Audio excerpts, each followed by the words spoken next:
This is the Sleon Productions podcast where we interview authors, speakers, entrepreneurs, artists, people that influence other people. And today I have a good friend of mine who's been in my previous podcast, Insta Bible. This time he's made it to the Sleon Productions. We're still in the same vicinity, same area, but he couldn't come over due to a cough or a sickness. He is known as the approved guy, director of financing of OrangeFi, and founder at Business Credit 101. Sebastien Boyer, welcome to the Sleon Productions podcast. Hi, Santiago. Thank you for having me. I appreciate it. So, Sebastien, you're not a stranger to podcasts. Tell us a little bit about yourself. Yes, sir. So I'm not a stranger to podcasts because I have my own channel. My YouTube channel is The Approved Guy.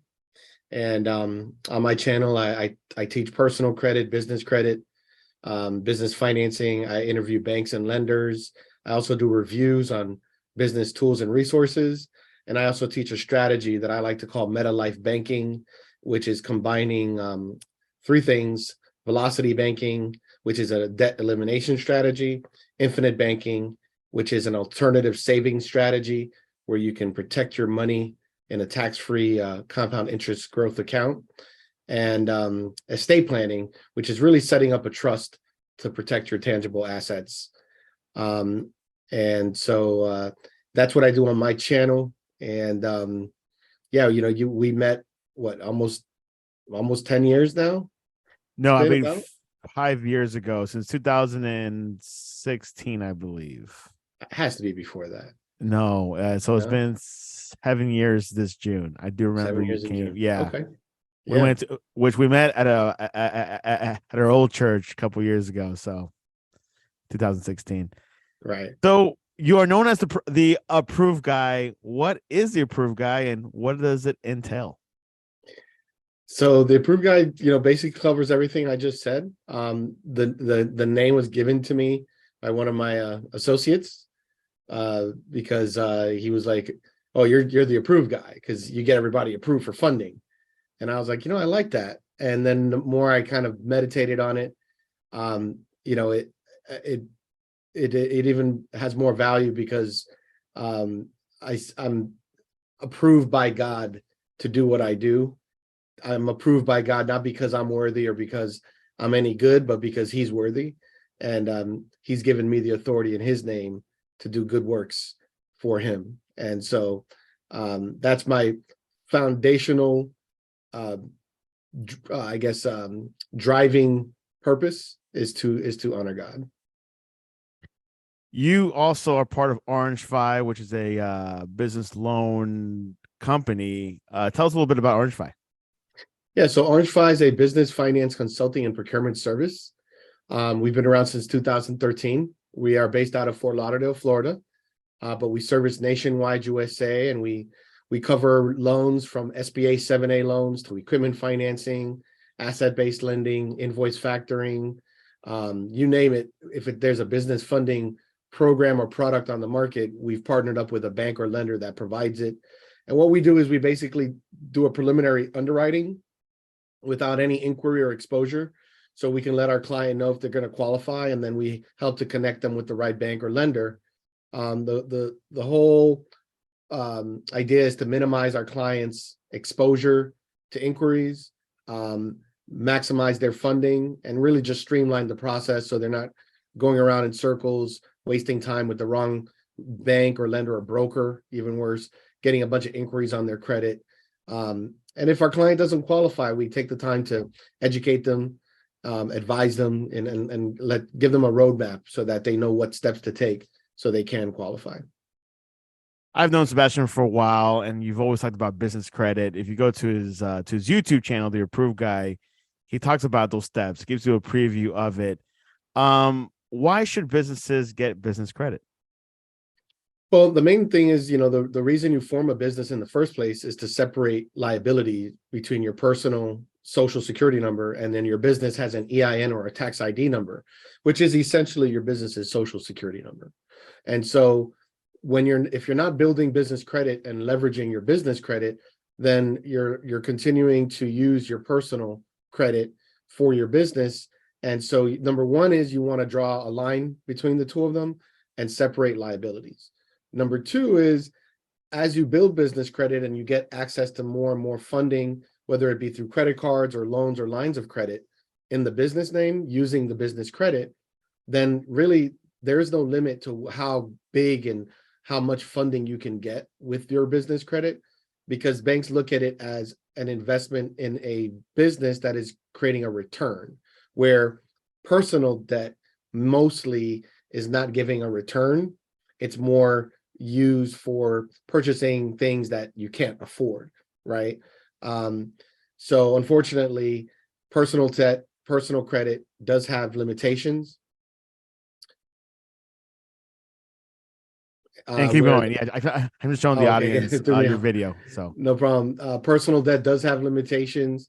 And the other thing is, on your personal side, the more debt you have is the more that it's going to affect your debt to income ratio, DTI, right?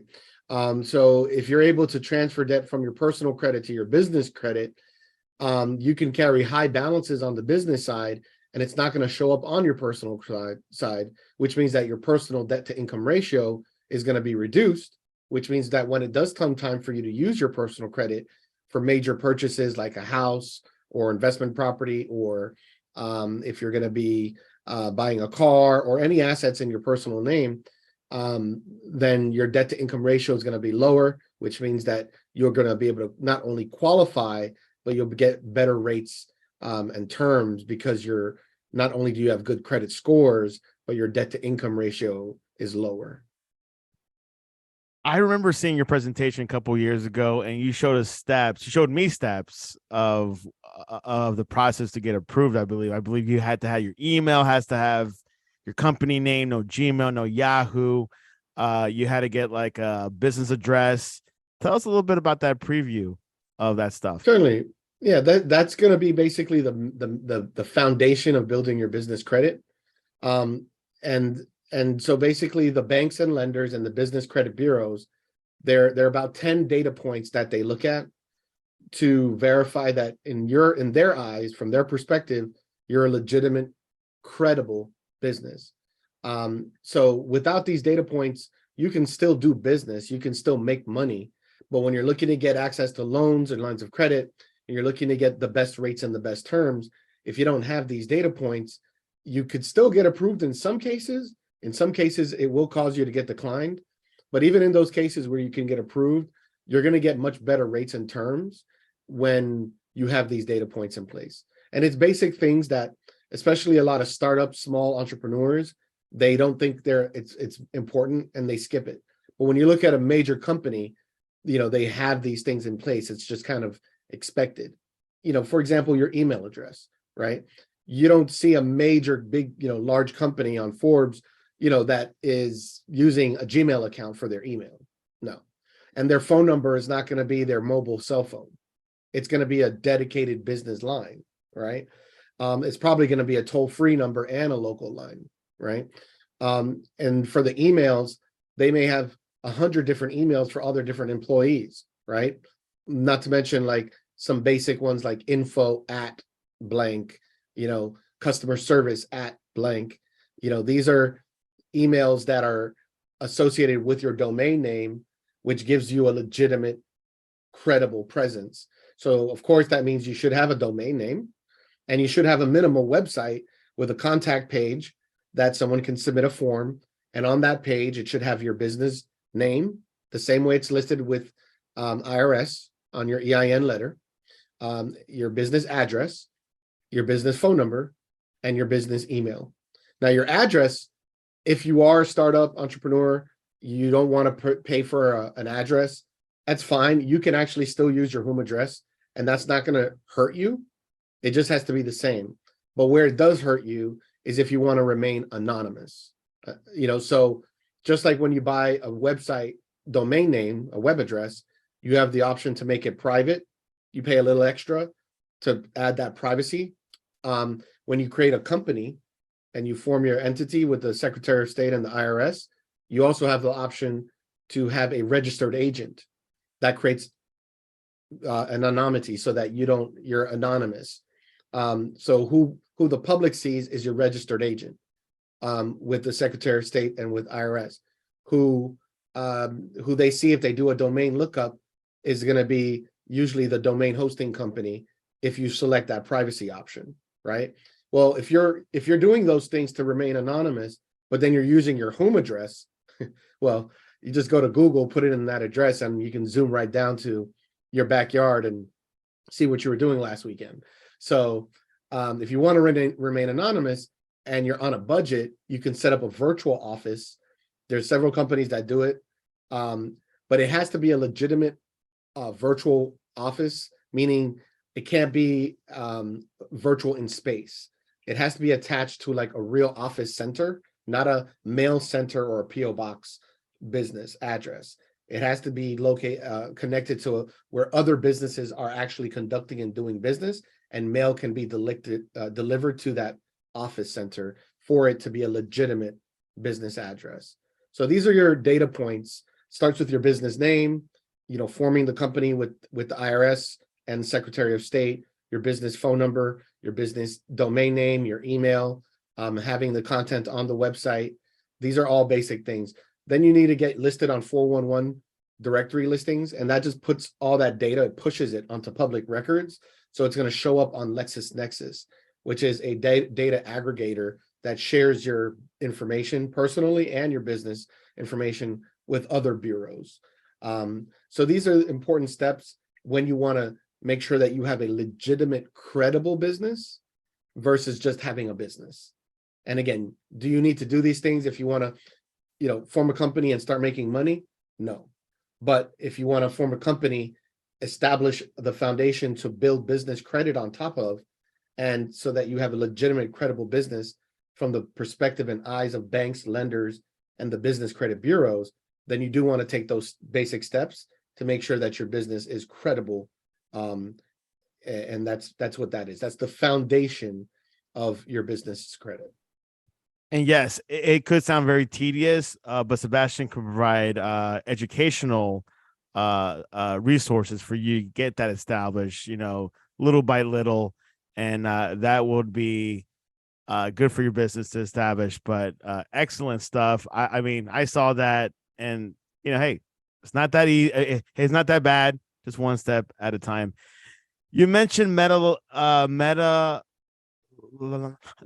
Life banking. Yes. Tell us a little bit about that. Yeah, so I came up with the name Meta Life Banking because for me it summarizes the importance of those things. Meta Life as one word really just simply means down to earth, grounded on solid ground, like basic foundational fundamentals. That's what Meta Life is. So like right now we're having a Meta Life conversation. We're talking about basic fundamentals, right? And so for me, those basic fundamentals are three things. One is managing debt, eliminating debt, right? So if you're over your head in debt, you want to eliminate and then become a manager of debt. That is not a bad thing if it's managed and it's leveraged. It's a good thing. It's a bad thing if it's abused and if it's not being leveraged. If you're over leveraged, especially if you're not even using it as leverage, but you're just using it to pay for stuff you can't afford, right? Because then it's not leverage, then it's just bad debt, period, right? So number one is getting a hold of that debt.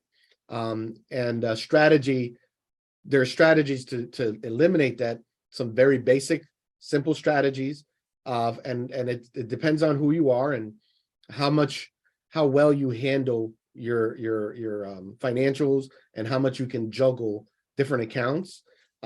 Some people need to keep it simple and just do very basic, simple budgeting. Other people that are more advanced in managing multiple accounts and leveraging various lines of credit can practice a strategy called velocity banking. And that is a debt strategy that I teach. So that's one part of it. The next part of it is infinite banking. And basically, infinite banking is using a whole life insurance policy with a major mutual company. and it has to be a major mutual company because they don't have any shareholders. So what they do is they pass on their dividends to their clients, right? So a whole life policy lasts forever until the end of your life. And with these policies, if they're designed properly, the way I design them for my clients and the way my mentors and the people I work with help our clients, you're going to basically, you're able to allocate between 80 to 90% of whatever money you put into your policy. You're able to dedicate that towards the cash value of the policy. So just to break that down really quickly, in a life insurance contract, there are three parties. There's the owner of the policy, which usually you are the owner of your own policy, but I could buy a policy for you, right? Which would be the second party, which is the insured, and then the third party is the beneficiary. So you have your owner, the insured person, the individual, and you have the beneficiary, right? So because it is a life insurance policy, it does have a cost, which is the death benefit, okay? That is a hard cost.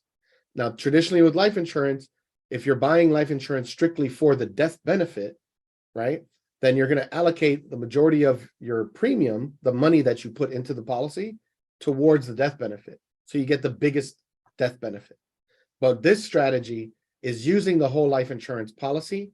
Yes, you have a death benefit, but what you're doing is you're allocating a minimum funds towards the cost of the death benefit so that you can open up a vault, is what I like to call it, or a saving space inside of the policy, which then allows you to park your money in that vault versus putting it in a savings or checking account with a bank where you're getting 0.3% and the money is at risk. It's vulnerable. Inside of a policy like this, it's going to be growing between 3 to 6% compound interest growth.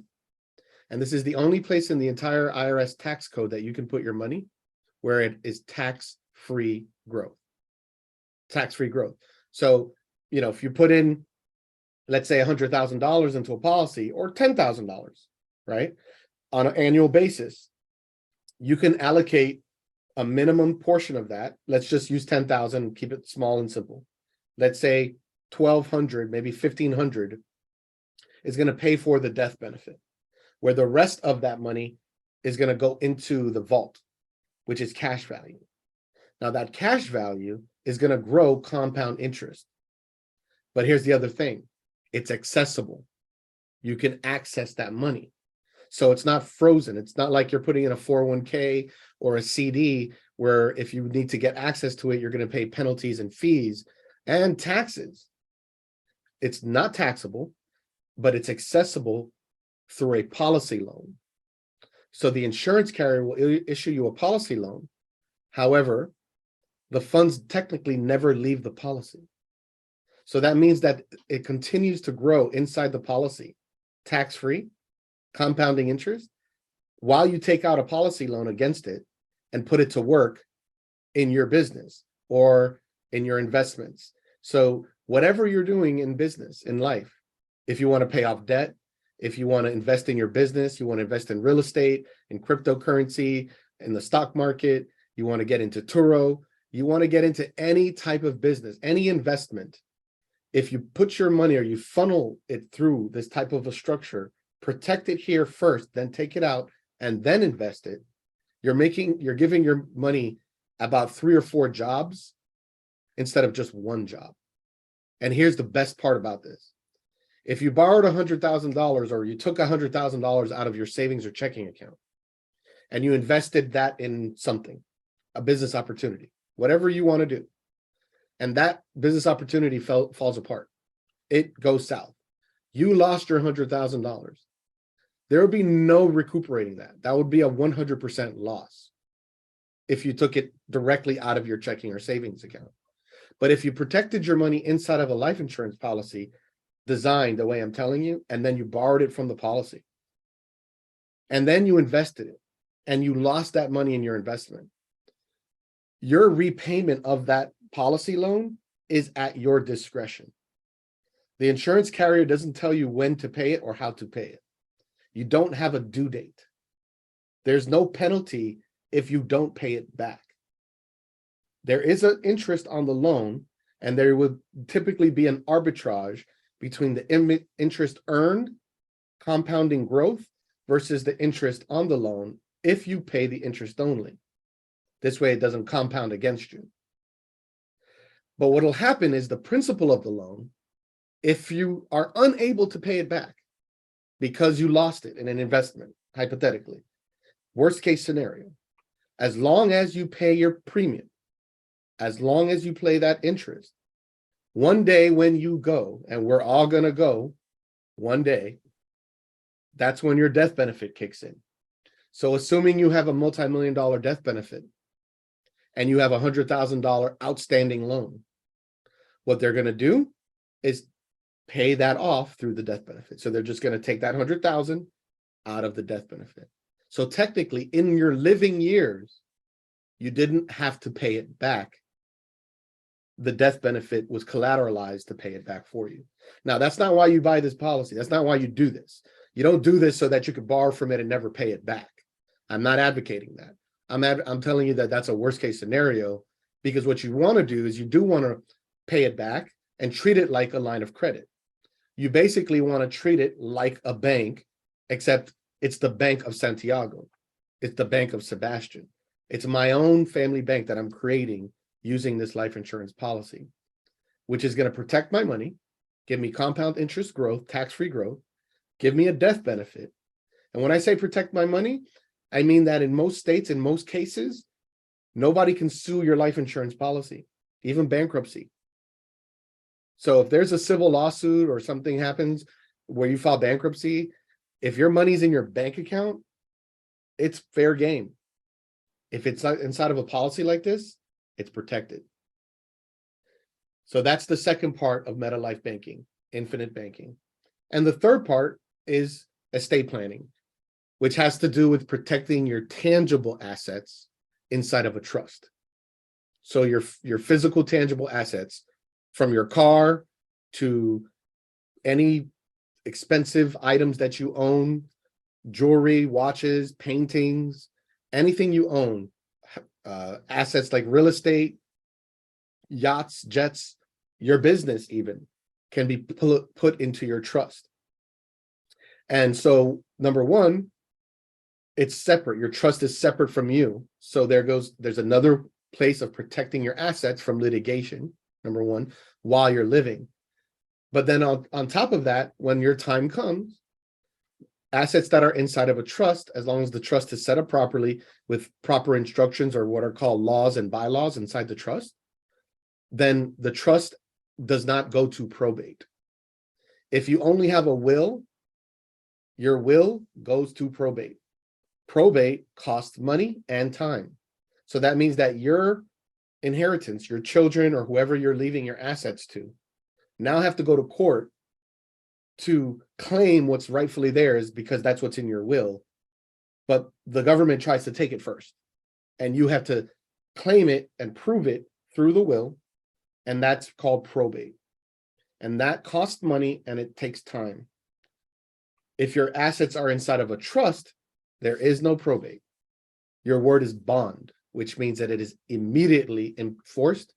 And the best part about what I love about the trust is you can create if-then statements inside of a trust.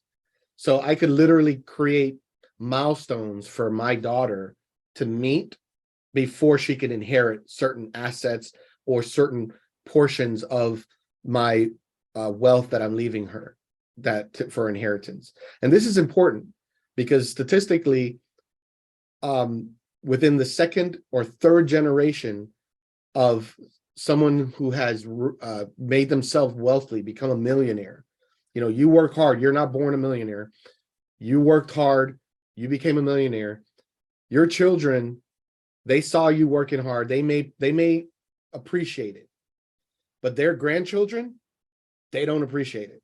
They don't know what it meant to get there. So by the third generation, if money is not protected, if there are not measures in place so that your wealth is distributed and where you can basically not only leave a legacy but you can leave a legacy with instructions of how that legacy is to be divided and managed and received and basically distributed over time based on milestones.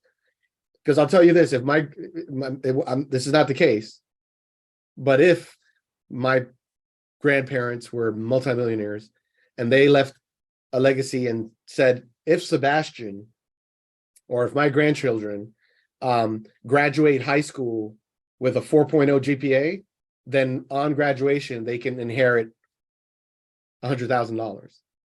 I promise you, when I was a kid, that would have been that would have been more than enough motivation for me to focus to get that 4.0 GPA. Right? But that's the power of a trust. You can literally create that for your future generations. And that for me, all of this comes back to my number one purpose, which is to honor God. Because God is not a God of me. He's a God of us. He's a God of not just my family, but my children's children's children. He's a generational God. And if we're only thinking about us now and not thinking about the future generations, then not only are we short-sighted, but we're not really truly honoring God, in my opinion. Sebastien, how can businesses or people can reach out to you to get more information and resources or to get that loan started? Yeah, definitely. You can, the best thing to do is you could just go to theapprovedguy.com and you'll see just a menu of my different services. From there, you can schedule a call with me. You can, send me an email at seb@theapprovedguy or theapprovedguy@gmail. You can also check out my YouTube channel, The Approved Guy. I have links in all of my descriptions and all my videos, depending on what I'm talking about. But you'll get a lot of value there on my channel.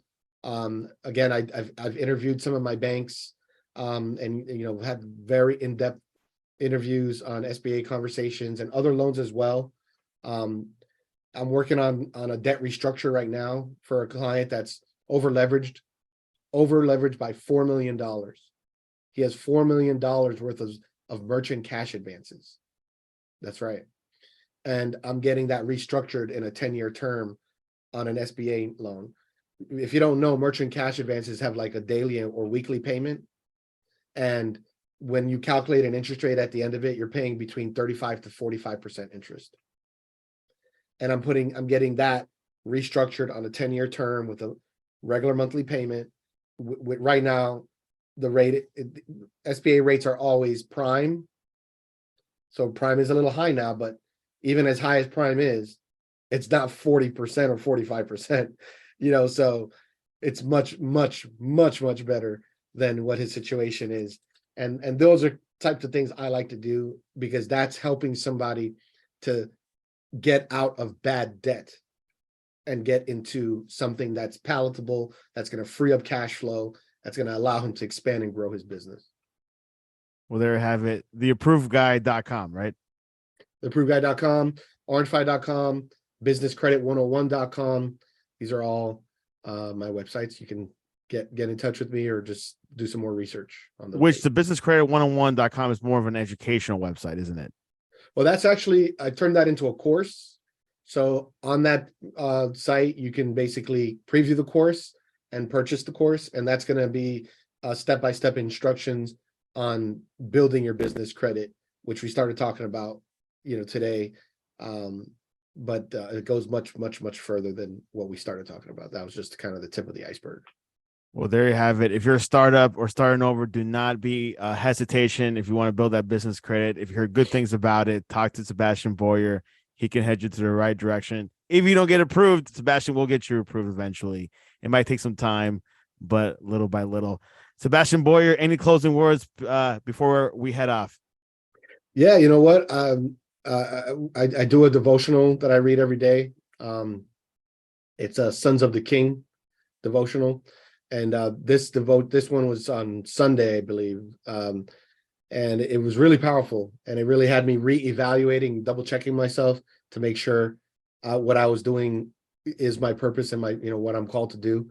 And the topic of the devotional was, if you find your burden, you will find your destiny. They quoted Matthew 14:14. And when Jesus went out, he saw a great multitude, and he was moved with compassion for them, and he healed their sick. So it's an example of, Jesus was moved by the multitude, and based on what he saw, it burdened him, and that gave him passion to heal them. So wherever there is a problem, there's a solution. And if that problem burdens you, that might just be your purpose and calling. Taking action. Sebastien Boyer, I appreciate you coming on to the Sleon Productions podcast. Thanks for having me, brother. Love you, man.